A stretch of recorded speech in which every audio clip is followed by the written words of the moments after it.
One thing I do really want to go over this channel is power loss.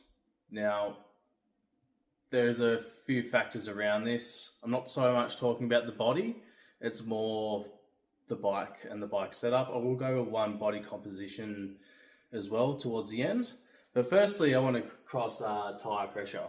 Now, tyre pressure is a big factor. If your tyres aren't inflated enough or at a low pressure, what's going to happen is at the bottom of the tyre, when that's on the contact with the concrete, the contact patch is going to be bigger because there's less air to push the tyre up. And that's going to create a rolling resistance, or like a friction, if you like.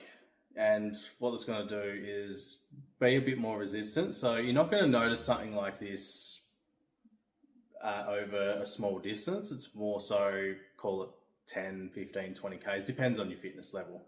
But the more rolling resistance you have, the harder it is to actually pedal the bike. And another one with tyres is the type of tyre you have as well. And it does come down to the type of tube you're using as well. If you're tubeless, different story again. But more so the tyre, you can get ones that have better rolling resistance, and there is ones that don't have quite as great a rolling resistance, or they're just a basic tyre, you're really pushing it. And another one I want to point out as well is the type of tread that you have as well. So something that's a bit more like a mountain bike tyre, where it's got like a off-road tread, that's not going to be as efficient on the path as well as a road tyre, or there's one we call an inverted tread tyre, which is sort of like a hybrid on off-road tyre, or like a treaded tyre. You can get ones that are a bit more like slicks, but the higher quality you go, the better that tyre is going to be. The second one I want to come across is suspension. Now, whether that be suspension in your forks, seat posts, there is a seat post suspension you can get, and rear shock, which I haven't drawn on this diagram of bike. Now, the biggest power loss with this is in the front forks. What's happening here is as you're pedaling and pushing down, the bikes kind of want to go down a little bit as well. And this is what we call power transfer. And what you're doing is you're transferring that power down into the shocks, and the shock is absorbing that. Now, with a rigid fork, that doesn't happen, or very, very little, as there is a little bit of flex, particularly with a carbon fork. But with anything, there is going to be a bit of flex, even the tyre and the rim. There's ever so slightly that, but nowhere near as much, obviously, as a fork, as a suspension fork, I should say. Now, the same thing goes when you're riding the bike, you're pushing down and you're doing this circular motion. If you have a seat suspension or a suspension seat post, same thing's going to happen as well. You're kind of going to be bobbing a little bit. Now, that's going to have a little bit of transfer power loss, if you like. And also rear suspension, that is a lot of power transfer lost as well, if all three are together. Or generally you won't see a dual suspension bike with a suspended seat post. You might see one with a dropper post nowadays on mountain bikes, but that's a little bit of a different thing. That's just either all the way up or all the way down, or wherever you set it to. They might be a little bit spongy, but it's not a suspension fork. It's just a telescopic up down to get the seat out of the way for downhill, or enduro, or whatever it may be.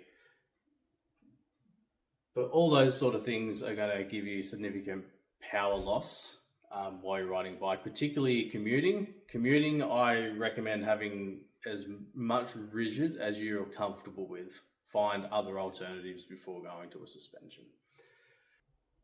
The next one I want to talk about is the weight of the bike and the distribution of weight across the bike. Now, the heavier the bike is, the more effort you have to put to push that bike along while you're pedaling. Now, while a 13 kilo bike to a 9 kilo bike doesn't sound like a lot, it's only 4 kilos. In bike terms, it's huge. Now, if you were to go to the gym and lift 8 kilos, say, or whatever kilos it might be, and you ramp that up another 50%, we're going to 12 kilos now, and then try and do the same amount of sets, you're going to be, while it may be easy just to lift them up once or twice, You do a set of 20, that's going to hurt. And the same thing goes on with the weight of the bike. So it's probably not something that you're going to feel over, say, 5 kilometers, depending. It also depends on your fitness level. But 5 kilometers is an example versus, say, 50 kilometers. The weight of the bike is going to be noticeable after that certain distance. And as I said, it's the reason why if you go lift 8 kilos versus 14 in a gym, you're going to notice the big difference. And this distribution is another one as well. So if you've got quite a lot on your handlebars, the bike is front heavy, like if you've got a basket, carry a dog in it, whatever, the bike's going to be quite unstable to ride, and that's going to be a factor when you are riding. And also if you have a lot of weight on the back as well, again, there's going to be a lot of friction on that rear wheel, and it's going to be harder to push. It's the same sort of thing with the weight. But if you have the bike quite unbalanced, it's going to not feel as efficient as a bike that's balanced. When I talk about that sort of thing, I'm more talking about I'm going to go lighter handlebars, or I'm going to have a basket on the back and carry 10 kilos. That's the kind of thing I'm talking about there. The next one I want to cross is seat height and the bike size. Now, your elite riders will have it millimeter perfect. Your average rider, probably not so much, but it still has a lot of importance. Not only for power efficiency, but also injuries down the track. Now, if your seat is too low in this example, you're going to have too much knee bending when you get to the bottom part of the cranks. And what's going to happen is when you come back up to the top, you're going to be right up here. And the most efficient part of the push is probably around about here somewhere. As it starts to come around, you want to call it 40 degrees. And that's where you're going to be pushing the most. Now, you want to have your leg in the exact position to have the most efficiency. Now, I'm not talking about putting the maximum power out. I'm talking about the more efficient power, just keeping the bike going. So if your knee's bent, like, let's say your knee's bent kind of like this, and that's where you're pushing down to get to the bottom of there, that's going to be much better than if your knee is like that. You're really up there, you don't have that much pushing. So when you get down to here, you probably want to have a knee bend kind of a bit more looking like that, or somewhere close. I don't know the exact degrees. There is some science behind this. I'm not an expert in fitting, so I'm not going to comment on degrees and stuff like that, but I do know you don't want to have a straight leg or too much bend. Now, the other way goes if your seat's too high. If you are hyperextending your knee and you're going completely straight, the problem there is you're going to be hyperextending. You might roll your hips over the seat, and that's going to cause issues in the back or in the hips, and you're going to be pushing that knee out, which is going to give you some knee pain. I know that one from experience, test riding bikes that are way too big for me, but as you can't tell, I'm not exactly a tall guy. Pretty average, but a lot of people are taller than me, and I have to ride bigger bikes, and I can feel the pain pretty much straight away when I ride a bike that's too big for me. To give you an idea, I'm a medium, and I have to ride bikes that are 2XL as a test ride as a mechanic, and I can feel it almost straight away. Now, another focus as well is the level of the seat. So if it's too far that way or too much forward that way, it's going to be uncomfortable. The uncomfort's going to make you think about that rather than actually riding the bike, and that's going to create probably more so of a mental limitation or power loss, because you're thinking about it. It's not comfortable, you're not enjoying it. It's going to make you not feel great on the bike. Now, bike size is another one as well. So bike size is very important as well, because it's not only the seat height. You can't just drop the seats down low on a bike, because the other factor you have is between the seat. Draw another bike here again. There's your bike frame, your seats. Very bad drawing, I know, but we're just sort of rushing through the drawing here.